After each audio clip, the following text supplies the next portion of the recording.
Welcome to Muscle in the Morning, brought to you by IronMag Labs.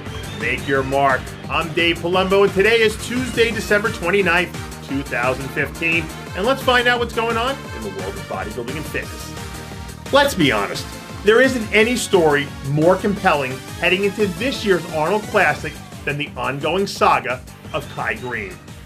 From the moment it was announced that he wouldn't be competing in the 2015 Olympia, Kai's every move has been under a microscope, right up to the most recent decision to head back to next season's Arnold Classic. Once upon a time in 2009, it was a winning look on that very same Arnold Classic stage that put Kai on the map and the fast track to a future Sandow. But for one reason or another, he just hasn't been able to cash in his Olympia chips up to this point. But if there's ever been a crossroads moment in his career, this is it. Either he gets things back on track and goes all in to make a final push to overtake Phil Heath, or he becomes the flex wheeler Sean Ray, Kevin Levrone of his generation as the transcendent talent who's never captured the sport's highest honor. The off-season machine looks to be firing on all cylinders for Species Nutrition athlete Armon Adibi. Over the weekend, Adibi was spotted in the gym sneaking in a little post-Christmas leg training session as he attempts to put some of those extra holiday cookies to work by fueling another intense leg training session. If there's been one knock against Adibi's physique over the years, it's been his legs have always been a bit behind his massive upper body.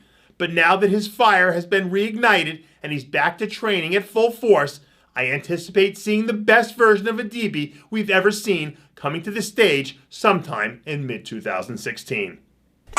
If you're looking for a dark horse candidate to shake things up at the Arnold Classic, Max Charles might be your guy. This was a really bit of a breakout season for Charles, who notched his first pro win at the Tampa Pro, along with a top 3 finish at the New York Pro and an impressive Olympia debut. When it comes to freak factor, alien muscle from the waist up, Max is in a category all his own. But up to this point, his legs have been the only thing holding him back from really stepping up into the elite class of athletes we have today in the sport. But if he's made the right improvements and shows up at that Tampa Pro level conditioning, it isn't hard to imagine Charles leaving Columbus with anything less than a top 5 finish in his pocket. I don't know if there's a more underappreciated superstar in the 212 division than Hide Yamagishi.